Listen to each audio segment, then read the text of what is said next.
Kei ngā whānau e noho mai nā i o koutou kāinga e mahi nui nā i roto i ngā karawhiunga o te wā tēnā koutou katoa. Nau mai hara mai ki Tapatahi e whakapāhoti ana e whakaata Māori. Ko tā mātou mahi he whāngai atu I te tika me te pono o te kōrero ki a koutou. Welcome to Tapatahi, our new COVID-19 program, available online and on air across all our platforms. Thanks for joining us. Please let us know if you have any questions or feedback by commenting on our Facebook page. Well, coming up on today's show, this weekend's Anzac Day will take a very different shape with a virtual dawn service, but New Zealanders are still being asked to stand to commemorate those who have served for us. Matt Te Pou joins us to talk about this weekend's special day. The owner of one of Auckland's favourite fish and chip shops, Toby Seafoods, joins us to tell us about their preparation for Alert Level 3. We look at a new website in Rotorua that encourages people to shop in and tautoko Māori businesses.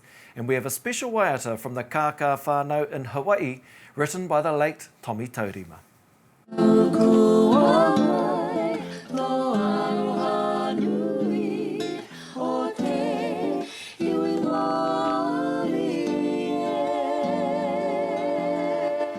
But first, here's what you need to know in 30 seconds. Ko te rā 28 tēnei I roto I te rā hui. It's day 28 in lockdown. There are 5 new cases, 3 are confirmed, 2 are probable. 124 are confirmed as Māori and 66 as Pacifica. 1,006 have recovered, which takes our new total of cases to just over 1,400. 12 are in hospital, including 3 in ICU, and no one is in critical condition. 89,503 have been tested. 508 by the looks of that graphic. People are allowed back into schools and early learning centres for cleaning and other preparations ahead of a teacher-only day next Tuesday. Schools and early learning centres can reopen next Wednesday for children who can't learn from home or whose parents are going back to work at Alert Level 3. Playgrounds will be off limits and school children will be kept in bubbles of no more than 10. Well, to our first kaupapa this morning, this weekend's Anzac Day will take a very different shape with a virtual dawn service, but New Zealanders are still being asked to stand to commemorate those who have served for us. The Royal New Zealand Return Services Association, alongside the New Zealand Defence Force, will be hosting a virtual dawn service for the first time in its more than 100-year history this weekend. Anzac Day is one of the most important occasions for both New Zealanders and Australians. For Māori, commemorating the sacrifice of our Māori soldiers continues to be a significant annual kaupapa. With me now is Matt Te Pou, mentor to the former Executive 28 Māori Battalion Board, to talk about Anzac Day. Matt, tēnā koe. Tēnā koe. Matt, how will you and your whānau commemorate Anzac Day this weekend? Well, I'm lucky my wife is a minister, so it'll start off with a prayer. Then I'll read the dedication. We will have a hymn and we'll put that online. But I do know that the locals around Waimana are going to still raise the flag. There's only going to be about 3 of them there. They will call the roll of those from Waimana who served overseas in all wars. Then they will play the last post and the retreat. In these extraordinary times, we're looking at a very different way of marking Anzac Day. How does that make you feel? Well, I think it goes with the kaupapa. I mean, we've got a silent enemy out there that's taking down our people right across the country. We've had deaths. We've had a lot of people that have actually contracted the COVID-19. So, you know, changes come. We have to adapt. And I guess, though I miss the occasion of seeing my old mates together and having a quiet one at the end of the day, we'll be doing it in our own bubble at home. Well, that's a really good point, because apart from the formalities, there's also what comes after the formal service, as you have just told us about. And that's going to be a big thing missing this year.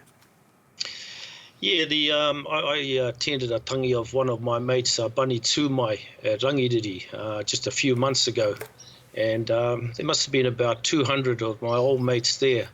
And you know, it's been a long, long time since I've travelled up that way to attend a tangi. and it just goes to show the bond is still strong. Overseas, we were like whānau.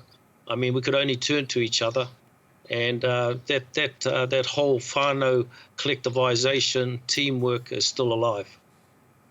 Will you be joining the virtual dawn service?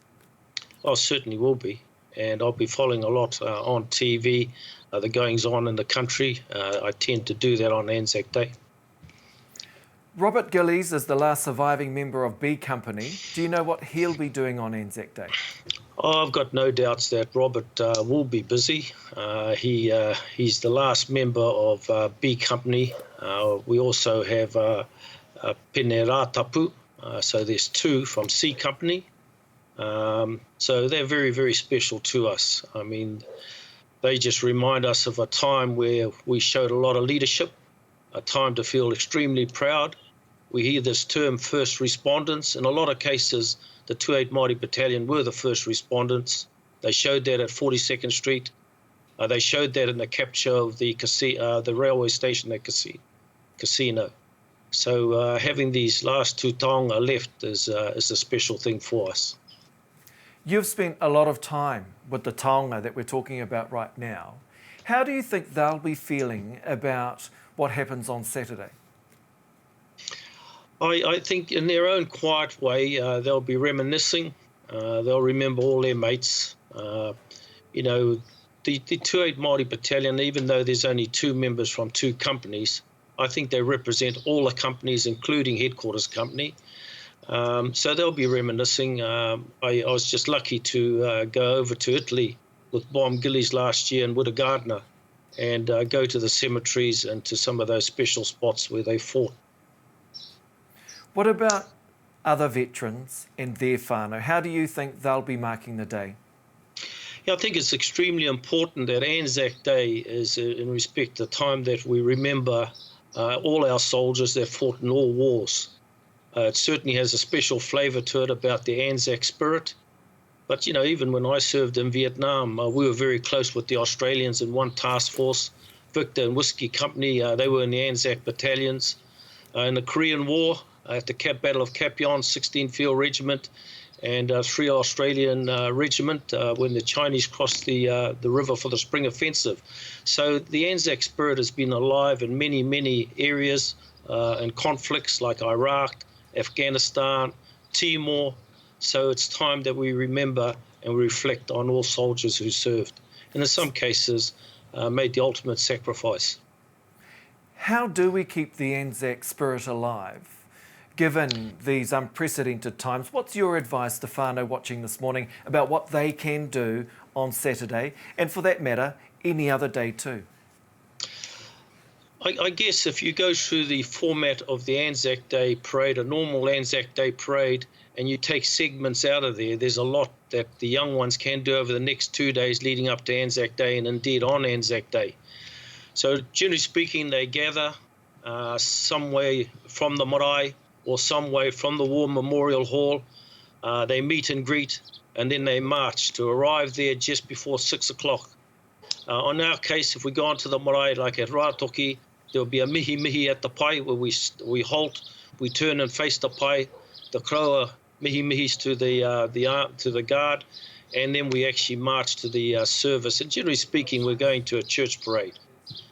We get there, there's a prayer. From the prayer, you then go through another format. You know, there's flag raising, there's last post, there's retreat, there's the bugle playing. So there's a whole lot of steps that actually occur. And one of the key things is the speech that's given by the guest speaker. So we can all do a speech. We can research our tipunas, and we can actually present them to the rest of our whānau within the bubble. We can go outside, maybe to the gateway, and that's what a lot of people are going to do at about 5 to 6, and 6 o'clock. They're going to stand there together in a show of solidarity and a show of defiance, I guess, to the coronavirus, but more importantly, to actually reflect those who have actually passed away. Thank you for that, Matt, and giving us all some ideas of what we can do at home in our own bubbles on this very special day on Saturday. And thank you also for joining us this morning. Tēnā rau atu koe. Tēnā rau koe. Matt Te Pou there on what will be a very different Anzac Day this Saturday. Kia haere tonu ngā kōrero, an Auckland business closed by COVID-19 is instead storing and delivering fresh kai to whānau in West Auckland. Toby Seafood offered up its chillers and other space to store fresh vegetables, meat and seafood. Then the owners volunteered to collect the kai and deliver it to whānau in need. Now they're preparing to get back to their day job when level 3 lifts. With me now is Kiriana Tobin from Toby Seafood in West Auckland. Tēnā koe. Kia ora, tēnā koe. Kiriana, can I just say, I can't wait until you reopen as an ardent supporter of Toby's here in Auckland. What are you doing to prepare for next Tuesday? So we've been working very hard at Toby's at the moment. What we are doing is moving into level 3. On level 4 we closed, and so looking at what's available, we are able to provide a contactless online ordering system for Toby's, and we are going to release that, open that option up on Tuesday. So yes, we're very excited. Everything is in play. So that's what we're looking at doing at Toby's. We have our app that we have online, our Toby Seafoods app, which allows you to order fresh kaimoana, fresh ika, and takeaways and everything that Toby Seafoods provides. It's all accessible on the app, and also a payment plan and a pickup slot for you to get your kaimoana. So we are working on getting that up and running. It was running before COVID, before the lockdown, and we will continue using it in a safe environment for our staff as well as our customers. So it sounds like what you could get pre-COVID-19, you're still making available when we shift to level 3 in terms of kai. That is correct. We have created a bit of a spin on our Toby's menu. We are making it very easy and very simple. So it's a little bit different, but the products are still the same. Everything is still completely the same, and there are no changes other than being able to walk into the shop. We have provided a way where our whānau stay safe, because that's the most important thing, that you get your kaimoana, but you're also safe, and we keep in our bubbles. What are some of those changes that we can expect to see, those small tweaks that you've made? So they will be, it's really our menu. We have, we've gone to having only 3 combo options, but also we still have our raw fish, our fry bread, our kinners, mussels. We will have all of that available, and we also done a plan so that for our business, when we go into it, we're also keeping our bubbles safe, our staff safe. Being that it's level 3, we unsure what it's going to look like, but we have a plan in place in terms of being able to provide kaimoana to whānau, and that's our biggest thing that we're doing at the moment. I'm sure everyone is very pleased to hear about this. Even those outside of Auckland are probably wondering if they can get access to this as well. Let's talk about lockdown and what that has meant for you and your business. How hard has it been? So it has been very challenging for our business. That's one thing I would definitely say.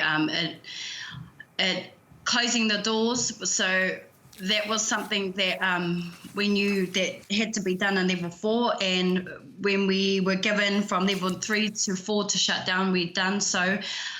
We considered the option of delivering. As we were told we were an essential, that was fine. So in the 4-week lockdown, we came up with a plan if we were able to go back into level 3 and how we could do so in a safe way. In terms of our business, financially, yes, it has made a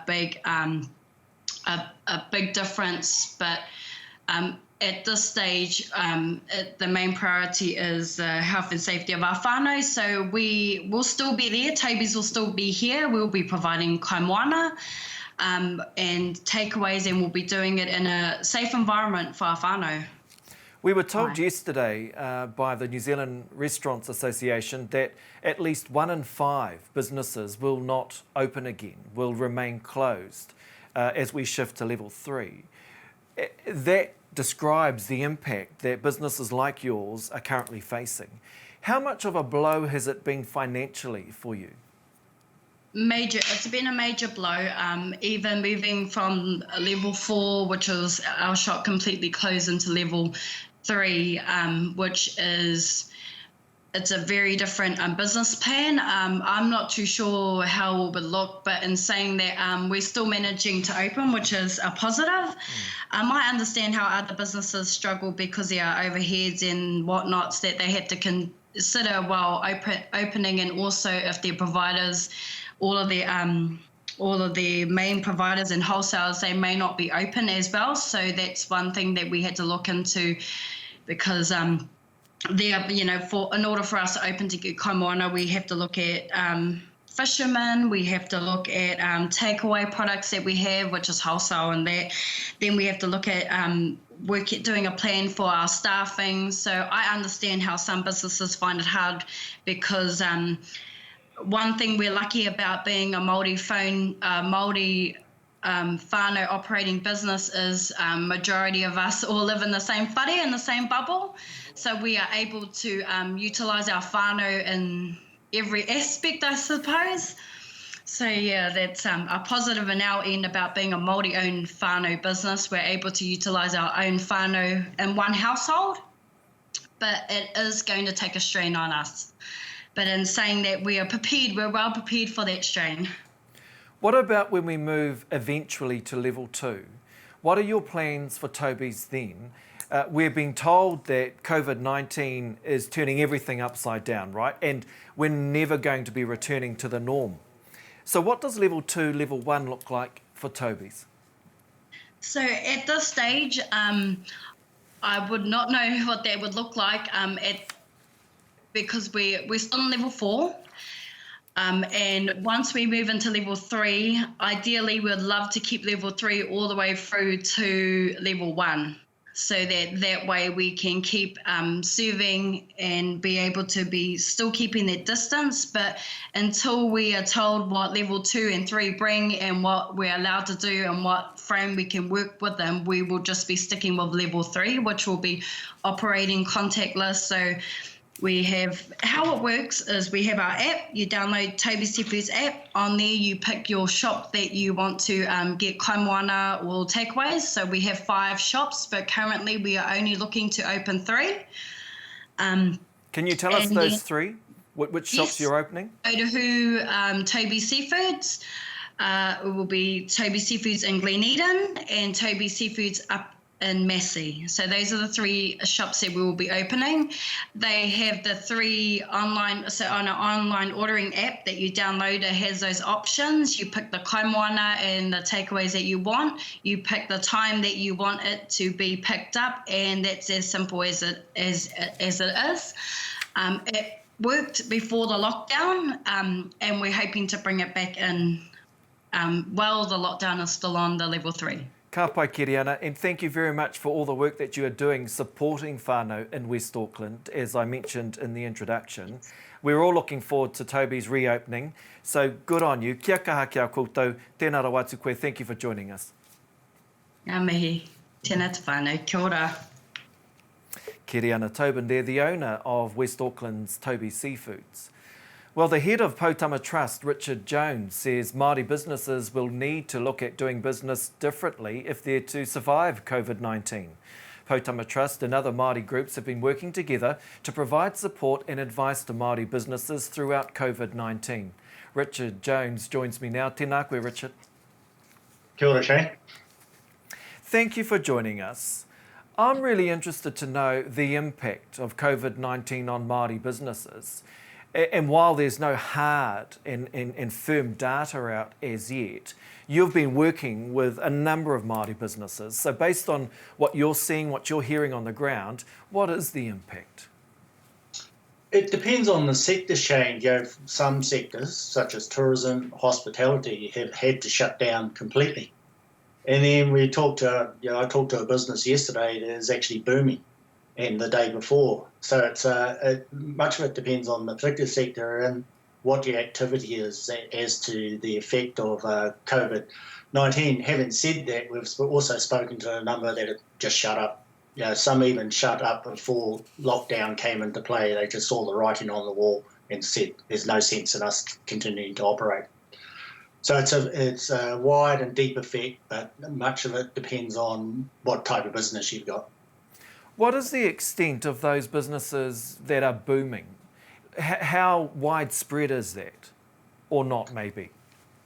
Yeah, look, what we're doing, Shane, at this week, and we're a small team in Poutama, but between the 6 of us, we're taking a sector approach and doing a quick fire survey of, say, 6 to 10 businesses. So we're looking at the health and fitness sector, the television, film and IT sector, food and beverage sector, trade sector, and then just taking a few randoms out there and just seeing how they're faring at this present time, where do they see things in 3 to 6 months' time, and if Poutama was to provide assistance, what would you like to see from us? So what we're seeing is, sure, there's plenty of government assistance. Well, there's a number of government assistance programs out there, but at the end of the day, some businesses just need some hard cash put in their hands. Talk to us about the business that has said it won't reopen. It's closed up shop, literally. Why have they been forced to do that? And what have been some of the challenges that they've faced? Well, when I say that, they've closed up now, but they definitely plan to reopen. It's they're in the hospitality area. So they saw the writing on the wall before the lockdown came in. They were staff of 22, a lot of them part-timers. They communicated well with the staff and painted the picture for them. They talked to their landlord to sort of negotiate a bit of a rent break or reduction in rent. And then they actually went out and looked for work for their staff, and they're based in the Bay of Plenty. So at this time, the kiwi fruit industry is full on, needs pickers and packers. They can't bring in the workers from offshore, from the Pacific Islands. So they've said to their staff, here's an option for you.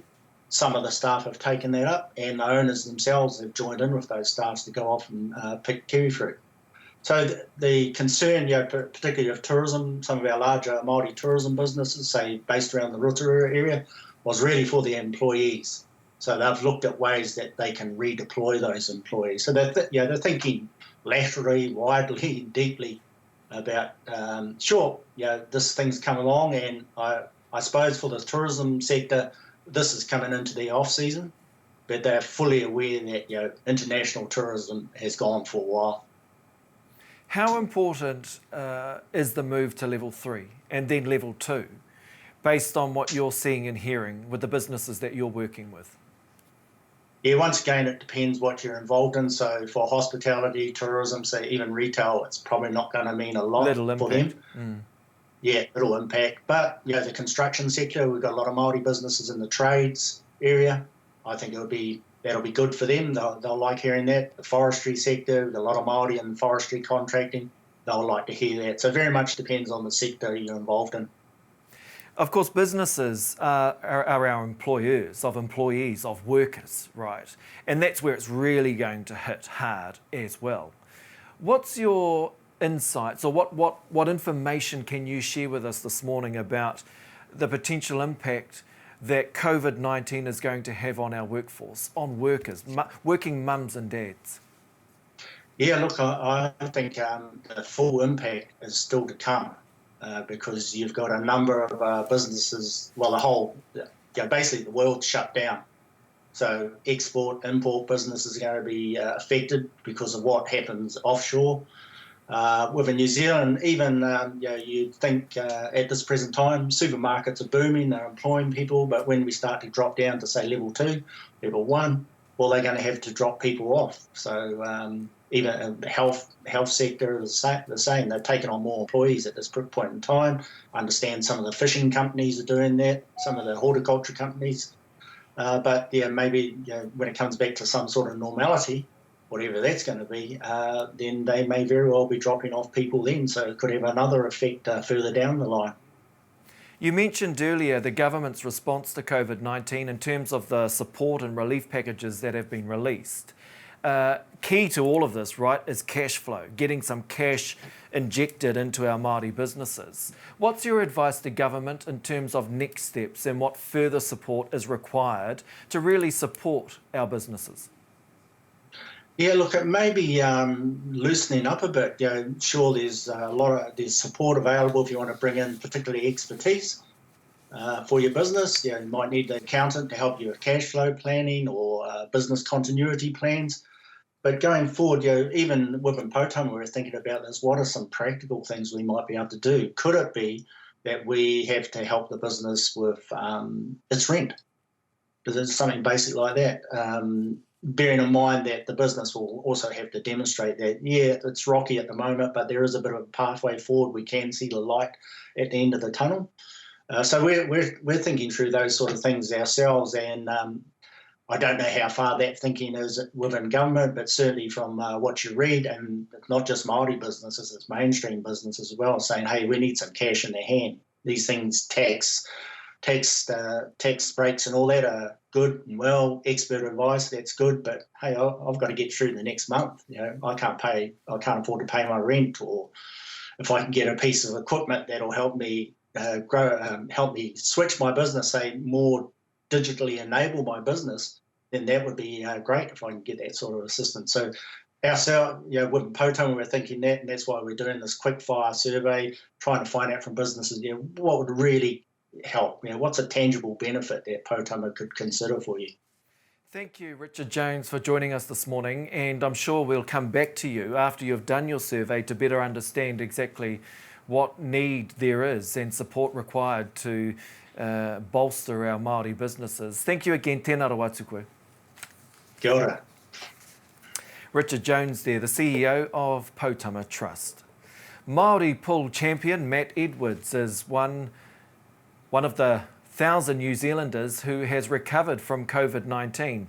As the country moves towards level 3 next week, he shares a cautious reminder to those returning to work. Developing these pains all over my body. He mea timata noa I te kati rehe, taro ake ka heke atu. One of the worst things was, the lungs. Lungs just had someone felt like they'd put ice blocks in your lungs. And then that sort of turned into like shards of glass, like a horrible sort of a glassy feeling. So every time you sort of breathed or moved, it just felt really, really painful and uncomfortable, unpleasant. They were the worst things. I hoa tu te huaketo korona kia me Edwards I moe te herenga, I muri tāna hokinga mai I tētahi tauwhāinga piriota a ao I Amerika. You don't want to pass that on to anyone. You don't want to pass it on to your whānau. You don't want to pass it on to your friends, anyone. So it's not worth it. You might kill them. So, just be vigilant, I think, is got to be the key. Ma te korenga o tōna ake tepu piriota I te kāinga I tahuri te toa o te motu nei ki tētahi tauwhāinga I te ipurangi, I te wā noho wehetahi. And, we've had a lot of people sort of following it on our Facebook and things like that. And we've had a few few players over in Australia versus some of the Kiwis and stuff like that. So it's been a bit of fun. And, they're not playing for anything. It's just really fun, a bit of pride on the line. Ko hoki anō ia ki te ora inga wiki e ono o te noho here ki te kāinga, a e hikaka nei ia ki te hoki ki te mahi, hei te wiki e tū mai nei. James Perry, Te Ao Māori. A new Facebook page in Rotorua encourages people to shop in and tautoko Māori businesses as soon as COVID-19 restrictions allow. Rotorua was one of the places hit early and hit hard due to its strong tourism and forestry sectors. Rawiri Bana set up the site called Tautoko on Monday, and by last night 100 Māori businesses were on its page and it had huge community support. Rawiri Bana is with me now. Tēnā koe. Tēnā koe, Shane. So tell us, why did you set this website up? I guess part of it was inside knowledge. So my current role, I'm the iwi liaison for civil defence and Māori policy advisor for regional council. But the other reason I set it up also is my family members have been directly affected. My iwi, my hapu, have been affected by COVID, as you said, and as Richard talked about too, tourism, forestry industry in Rotorua. When level 4 come on, I've got cousins who there's 5, 6, 7 of them in a home and they've all lost their jobs. So that was part of the reason of setting up this page. Tell us about your whānau and your friends that have prompted this page being set up and the impact that COVID-19 has had on them. You talk about job losses. Just how bad is that? No, so that's like I said, I know of homes and like direct family members. My dad's no longer working because of COVID-19, but I've got cousins who work in the tourism industry, whether it's in the food sector or doing the haka or the bus drivers. And so there's 5, 6, 7 of them in their homes who basically all were wage earners, and at that level 4 lockdown all lost their jobs within the matter of one meeting called by their boss. So it directly affected and hit them. And then it's the domino effects too, Shane. It's not just them, but it's their family members that they support in that as well. So it really did hit home for me that I'm lucky that I've got a job and I'm currently still working, but so many of our whānau and wider whānau aren't and may not ever go back to work for a long time. Tell us about the platform that you've set up. How does it work? Oh, so basically I just was thinking over these last 4 weeks of the level 4 lockdown and said, look, we're coming up to level 3. The Prime Minister's making her announcement on Monday. We need to start thinking about the reset. What does the future look like for us? And then I was thinking about the industries in Rotorua, and I was looking at the big box players like the warehouse and the supermarkets. They'll survive, but our smaller Māori businesses, who I knew some, may not survive out of this. So I just went, oh look, let's shop Māori, let's spend Māori, let's keep as much of that Māori dollar of our spend within our Māori community as possible, because every dollar we spend with ourselves puts food on their tables, and it's that whole trickle down effect for me. So set up the total page on Facebook there, thinking, oh well, might be able to plug a couple of Māori businesses, but yeah, it just basically snowballed over the last 40 hours.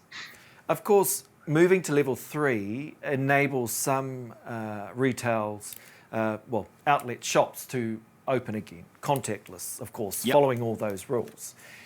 But it won't allow others to open. And of course, much of the success of your page is dependent on us moving to levels 2 and 1, right? Oh, no, and that's tika. I was just going to go, but I think for me it was more about our thought process now. If we start thinking about this now, for me, it's I thought it was, that's why I used the Prime Minister's announcement. So the page went live at just after 4 o'clock after her announcement there, because that gives our whānau a week to start thinking about, all right, when we go to level 3, I can do X, Y, and Z, so I'll go there. And then also, Shane, for those businesses, what will open up at level 2 and 1, a chance for our whānau to actually go, actually, when this happens, I'm going to go and use them, or I'll go use them. So that was the thought process around about us thinking early about when the restrictions do lift, where we actually will go in and spend and support. Like I said, those big box operators will more than likely to survive, but it's our smaller, it's our whānau who have taken a chance to start a business or do something different that I was going to, we need to support them. I applaud your efforts, I really do, and thank you for doing this. The sentiment of the kaupapa is amazing. What's really playing on my mind, if I can go back to your earlier comments around whānau friends, those that you know that have been really severely impacted by this. It's weighing heavily on my mind, I have to say, the extent of this. In communities like Rotorua, who are so dependent on those things that are no longer happening right now, whether it be in the tourism sector or in forestry, etc. And I'm wondering what can be done to support those whānau that have been impacted so significantly. Yeah, no, so it's been good. So I think setting up the page and making awareness for our whānau is stage 1, but another, I think, trickle-on effect from this, Shane, has been the interest shown by other iwi organisations. So like Richard, Poutama Trust got in contact with me yesterday, because the 100 businesses we've got on, they only knew 5% of them. Te Puni Kōkiri, I've been in contact, they've made contact with me as well. So two of their senior advisors, Jessica Smith and Huiro Stewart, are trialling tautoko in their regions as well. So they've done tautoko te moana toi and te tai hauauru as well. So they're looking at it and go, look, you've managed to pull in close to 2,000 people in 40 hours, 100 Māori businesses that we didn't even know about. What don't we know under the surface? So it's really cool that the support, it's not just about advertising these businesses, but like we're getting the likes of Poutama and TPK, and I'm going to go, look, we need to support Māori, and we didn't even know that these businesses existed. So what can we do? That's great to hear. Rawiri Bana, thank you so much for joining us this morning. And again, thank you for setting up this page to support our Māori businesses and Māori whānau. Tēnā rawa atu koe. Kia ora. Well, COVID-19 has meant whānau have spent more time staying connected with one another here and across the globe. This morning we speak to Milton and Mylene Kaka from Ngāpuhi. They join us from Hā'ula in Hawaii, where the whānau has spent the past 30 years plus. Milton and Mylene, tēnā kōrua. Welcome to the program. Aloha. Aloha. Thank you for joining us, and especially during these pretty unprecedented times. I understand you've been in isolation. What has that been like for you both? It's been, although it has its not bad parts, it's been actually good for me. I've been able to catch up on a lot of projects that I couldn't otherwise, because I usually work from 12:30 to 9 p.m. at nights. So it's allowed me to catch up on a lot of things. I've just been kind of bored because I can't really hang out with friends like how I used to before all this happened. Well, there's so much to do, right, in Hawaii, and now you're having to self-isolate and stay at home. So that does bring about boredom, I suppose.